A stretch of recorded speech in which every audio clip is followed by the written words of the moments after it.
மதுரை இப்போது அரசியல் களத்தில் ரொம்ப முக்கியத்துவம் வாய்ந்த ஒரு பகுதியாக மாறி நிற்கிறது. காரணம் இருக்கு. இதே மதுரைக்கு தமிழக வெற்றி கழகத்தில் விஜய் அவர்கள் ஒரு பார்வை பார்த்திருக்கிறார். அடுத்த தமிழக வெற்றி கழகத்தினுடைய ஒரு மாநாடு தான் நடக்க போகுதுன்னு சொல்றாங்க. அதே மாதிரி விஜய் அவர்கள் மதுரையில் நிற்பதற்கான வாய்ப்புகள் இருக்கு அப்படிலாம் சொல்லப்படுகிறது. இது எல்லாத்தையுமே கூட்டி கட்சி பார்க்கும்போது மதுரைக்கு ஒரு புதிய ஒரு தான் முதலமைச்சர் மு க ஸ்டாலின் அவர்கள் வருகிறார். அப்படி வரக்கூடிய முதலமைச்சர் மு க ஸ்டாலின் அவர்கள் இந்த விஷயங்கள்லாம் பார்க்கக்கூடாது அப்படின்னு சொல்லி திரை போட்டு மூடுறாங்க. நான் என்ன கேட்கிறேன்னா, அன்னைக்கு மோடி அவர்களுக்காக அவங்க செஞ்சதும் தவறு, இன்னைக்கு முதலமைச்சருக்காக இவங்க செஞ்சதும் தவறு. பிஜேபி செஞ்சாலும் டிஎம்கே செஞ்சாலும் தவறு தான். நம்ம அரசு செய்யக்கூடிய நம்ம அரசு அங்கே மக்களுக்காக இருக்கக்கூடிய நேரத்தில் ஒரு மக்களுக்கு இல்லாட்டி மக்கள் நடமாடக்கூடிய இடங்கள் அவ்வளோ அழுக்காக இருக்கு, பள்ளமாக இருக்கு, நாத்தம் அடிக்குது அப்படின்னா அது நாம தான் காரணம். ஒரு முதலமைச்சராக மு க ஸ்டாலின் அவர்கள் தான் காரணம், ஒரு பிரைம் மினிஸ்டரா மோடி அவர்கள் தான் காரணம். அதை மாற்றுவதற்கு தான் உங்களுக்கு அதிகாரம் அப்படிங்கிறது கொடுத்துருக்காங்க. மக்கள் ஓட்டுகளை போட்டிருக்காங்க, காசு கொடுத்து போட்டாங்க போடல. நீங்க தானே அரசு அமைச்சிருக்கீங்க, உங்களுக்கு தானே மெஜாரிட்டி ஆஃப் வாக்குகள் இருக்கு, உங்களுக்கு தானே கூட்டணி எல்லாம் சேர்ந்து உங்களுக்கு அரசு அமைக்கிறதுக்கான தகுதி இருக்கு. அப்படின்னா அதை சீர்படுத்தியிருக்க வேண்டியது யாருடைய கடமை அப்படின்னு பார்த்தீங்கன்னா நம்ம கடமை தான்.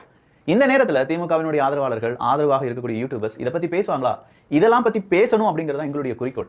எதுவுமே சரியில்லை அப்படின்னு சொல்கிற அளவுக்கு அங்கிருந்து வரக்கூடிய வீடியோக்களை நம்மளால் பார்க்க முடியுது.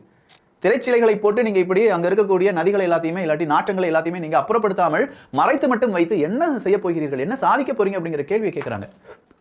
அதை ஒட்டி இருக்கக்கூடிய மக்கள் எல்லாம் மக்கள் தானே. தினந்தோறும் அந்த நாத்தத்திலும் அந்த பள்ள மேடுகளில் தான் அங்கே இருக்கக்கூடிய மக்கள் நடந்து போகிறாங்க, வாழ்ந்துட்டு இருக்காங்க.